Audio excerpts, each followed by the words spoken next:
اور سیدنا صدیق اکبر سے چھپانے کے لیے رات کو جنازہ اٹھا۔ اب آج کی گفتگو میں اس عقدہ کو بھی حل کر دوں کہ ہماری تو تمام کتب میں سیدنا صدیق اکبر ہی نہیں، سیدنا فاروق اعظم رضی اللہ تعالیٰ عنہ دونوں کا سیدہ کائنات کے جنازے میں شریک ہونا بالاتفاق آیا ہے۔ یہ افسانہ جھوٹا گھڑ لیا گیا رافضی خالی لوگوں نے۔ کہ اسلام کے مورخ امام واقدی، تاریخ کے مورخ، حدیث کے باب میں نہیں تاریخ میں، وہ بیان کرتے ہیں اپنی کتاب یعنی تاریخ الواقدی میں، آگے ان کا بیان آتا ہے، اور وہ بیان کرتے ہیں کہ جب سیدہ کائنات رضی اللہ تعالیٰ عنہ کا وصال ہوا، فحاضرہا ابو بکر و عثمان و عبد الرحمن بن عوف و زبیر بن عوام۔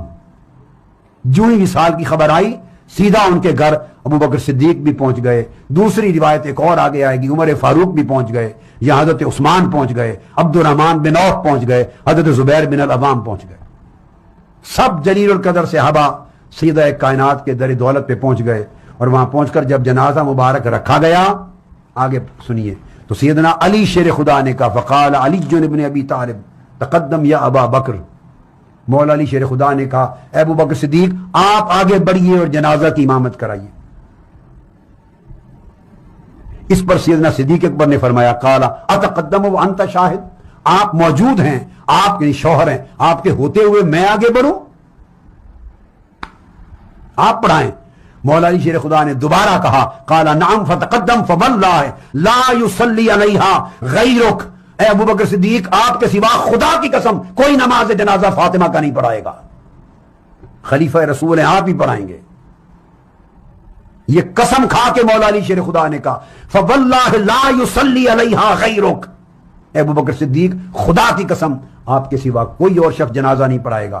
فتقدم ابو بکر فصلی علیہا فدفنت لیلہ، پھر آپ آگے بڑھے، سیدنا صدیق اکبر نے نماز جنازہ کی امامت کرائی اور رات کو آپ کی تدفین کی گئی، اور ابو بکر صدیق نے وصلی ابو بکر علی فاطمہ وکبر علیہا اربع، دوسری روایت ہے آپ نے نماز جنازہ میں 4 تکبیریں پڑھائیں۔ یہ بھی آپ کے سامنے آ گیا پورا حوالہ، اور یہ جو روایت آپ کو بیان کی اس کی سند بھی سن لیجئے ایک اور، سیدنا صدیق اکبر کا ہونا اور مولا علی شیر خدا کا قسم کھا کے کہنا کہ ابو بکر صدیق خدا کی قسم کوئی اور جنازہ نہیں پڑھائے گا سوائے آپ کے، سو آپ نے نماز جنازہ پڑھایا۔ اس کو روایت کیا ہے امام زین العابدین نے۔ پھر حضرت سیدہ خاتون جنت رضی اللہ عنہا آپ کے جنازے میں 3 اقوال ہیں۔ ایک یہ ہے کہ حضرت سیدنا عباس رضی اللہ عنہ آپ نے جنازہ پڑھایا ہے، دوسرا یہ کہ حضرت مولا مرتضی شیر خدا مشکل کشا حضرت علی المرتضی آپ نے پڑھایا ہے، اور تیسرا قول، اور اس کو 2 محدثین کرام نے لکھا ہے، علامہ ابراہیم نخعی رحمۃ اللہ علیہ آپ نے بھی، امام شابی نے بھی، اور یہ فرماتے ہیں کہ سیدہ پاک کا جنازہ حضرت سیدنا صدیق اکبر نے پڑھایا اور 4 تکبیروں کے ساتھ پڑھایا ہے۔ حضرت عبداللہ ابن مسعود رضی اللہ تعالیٰ عنہ فتاوی رضویہ کے اندر ہے، جلد اس کی 9 ہے، صفحہ نمبر 94 ہے، انہوں نے یہ سوال کیا حضرت علی سے کہ آپ نے کس طرح سیدہ کائنات کو غسل دیا ہے؟ مرد تو اپنی بیوی کو نہیں دے سکتا غسل، جب اس کی بیوی فوت ہو جائے اس کا تعلق ختم ہو جاتا ہے، اس کا رشتہ ختم ہو جاتا ہے، تو آپ نے کس طرح سیدہ کائنات کو غسل دیا؟ تو اس پر مولا کائنات مولا علی المرتضیٰ نے فرمایا کہ مجھے نبی پاک صلی اللہ علیہ وسلم نے فرمایا تھا علی یہ فاطمہ تیری دنیا کے اندر بھی بیوی ہے اور آخرت کے اندر بھی بیوی ہے۔ اور سیدہ کائنات فاطمہ الزہرا 3 نسبتوں کے ذریعے سے ممتاز ہیں۔ ان کے ساتھ بڑی نسبت یہ ہے کہ وہ دختر رسول ہیں، ان کے ساتھ دوسری نسبت یہ ہے کہ وہ حیدر کرار کی زوجہ مطہرہ ہیں، ان کے ساتھ تیسری نسبت ہے کہ وہ حسنین کریمین کی ماں ہیں، چوتھی فضیلت یہ ہے کہ میرے آقا نے انہیں جنتی خواتین کی سردار کہا ہے۔ اللہ تعالیٰ اس سیدہ کائنات فاطمہ الزہرا رضی اللہ تعالیٰ عنہا کی بارگاہ کا توسل ہمیں عطا فرمائے، کا فیض ہمیں عطا فرمائے۔ جس کے دوپٹے کو کبھی چاند و سورج نے نہیں دیکھا، وہ سیدہ فاطمہ الزہرا حضور کے پردہ فرمانے کے بعد 6 مہینے روتی ہی رہی، کبھی نہیں مسکرایا، صرف ایک دن مسکرایا، وہ بھی وصال کے دن مسکرایا۔ اور کیسے؟ اسما بنت امیس سے کہا اسما کیا کروں، بہت فکر مند ہوں کہ بابا نے تو ایک بات کہی تھی، اس کا پورا ہونے کا وقت آ گیا۔ کہا وہ کیا ہے؟ کہا وہ تو کسی کو نہیں بتانا، لیکن بات اتنی ہے کہ مجھے ایسا لگتا ہے کہ اب میرے وصال کا وقت قریب آ گیا ہے، لیکن اب میں فکر مند اس پر ہوں کہ پوری زندگی میری چادر کو کسی مرد نے نہیں دیکھا۔ مدینہ منورہ کے اندر رواج ہے، مدینہ طیبہ میں رواج ہے کہ جب کسی کا انتقال ہوتا ہے تو اس کو چارپائی پہ ڈال کر لے جاتے ہیں اور ایک چادر اس پہ ڈال دیتے ہیں، تو جو چادر مجھ پہ پڑی ہوگی اس چادر پر کسی مرد کی نظر پڑ گئی تو، جبکہ میری چادر پر کبھی کسی مرد کی نظر نہیں پڑی۔ فکر اسی بات کی ہے۔ سیدہ فاطمہ نے اسماء بنت امیس سے کہا، اسماء جب وہ چادر میرے جسم پہ پڑی ہوگی کسی مرد کی نظر پڑ گئی تو کیا ہوگا؟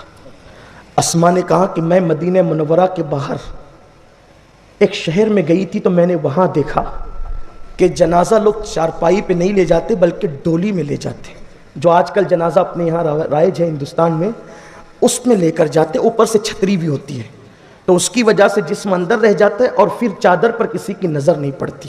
اور میں نے اس کو دیکھا ہے، میں اس کو بے عین ہی ایسے ہی بنا سکتی ہوں۔ باپ کے غم میں 6 مہینے تک رونے والی فاطمہ جب وہ جنازہ بن کر کے آیا تو لبوں پر اطمینان کی مسکراہٹ پہلی بار آ گئی۔ کیوں؟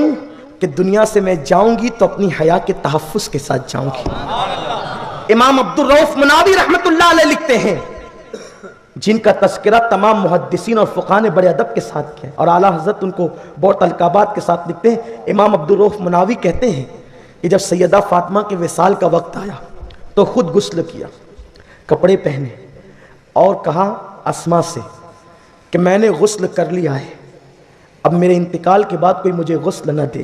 امام عبدالرؤف مناوی لکھتے ہیں کہ سیدہ نے کہا میری موت میرا غسل نہیں توڑے گی، اس لیے مجھے موت کے بعد کوئی غسل نہ دے اور میرے کپڑوں میں مجھے کفن دیا جائے اور اس طرح مجھے اٹھایا جائے کہ میرے جنازے کی چادر پر بھی اجنبی مردوں کی نظر نہ پڑنے پائے۔ سیدہ فاطمہ الزہرا کا بابا نبیوں کا امام، سیدہ فاطمہ الزہرا کا شوہر ولیوں کا امام، سیدہ فاطمہ الزہرا کے بیٹے جنت کے جوانوں کے سردار۔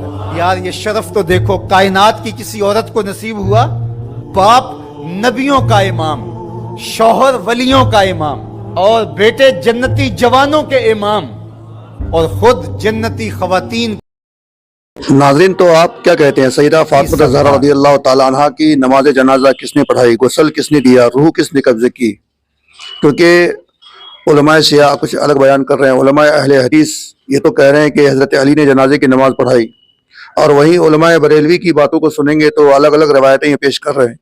کوئی تو کہہ رہے ہیں کہ حضرت ابوبکر صدیق نے جنازے کی نماز پڑھائی اور غسل حضرت اسماء بنت امیس نے دیا۔ کی باتوں کو آپ نے غور سے سنا اور دیکھا ہے تو یہ کہہ رہے ہیں کہ نہیں، سیدہ فاطمہ الزہرا رضی اللہ تعالی عنہا نے غسل پہلے ہی کر لیا تھا، بعد وفات ان کو غسل نہیں دیا گیا۔ تو الگ الگ علماء الگ الگ رائے پیش کرتے ہیں، لیکن آپ مجھ سے اگر پوچھیں گے کہ آپ کیا کہتے ہیں تو میں نے بھی بہت ساری کتابوں کا مطالعہ کیا ہے، تو میں یہی کہوں گا کہ حضرت سیدہ فاطمہ الزہرا رضی اللہ تعالی عنہا کا جب وصال ہوا تو ان کی روح کو حضرت اسرائیل نے نہیں بلکہ اللہ تبارک و تعالیٰ نے اپنی دست قدرت سے قبض کیا۔ وہیں حضرت سیدہ فاطمہ الزہرا رضی اللہ تعالی عنہا کا غسل، آخری غسل حضرت اسماء بنت امیس نے دیا۔ جنازے کی نماز حضرت ابوبکر صدیق نے پڑھائی ایک قول کے مطابق، اور دوسری روایت کے مطابق حضرت علی نے نماز جنازہ پڑھائی۔ دونوں روایتیں میں صحیح مانتا ہوں، اللہ علم بالصواب۔ جنازے میں ایک روایت مشہور ہے کہ 4 ہی لوگ شامل تھے، یہ روایت بالکل غلط ہے، جنازے میں بہت سارے لوگ شامل ہوئے تھے۔ آپ نے حضرت سیدہ فاطمہ الزہرا رضی اللہ تعالیٰ عنہ کے بارے میں کیا کیا مطالعہ کیا ہے، کامنٹ کر کے بتائیے گا۔ اہم دلچسپ ویڈیو ہے، اگر اچھی لگی ہے تو لوگوں تک شیئر کیجیے۔ دیجیے اپنے دوست مولانا احسان کو اجازت۔ السلام علیکم۔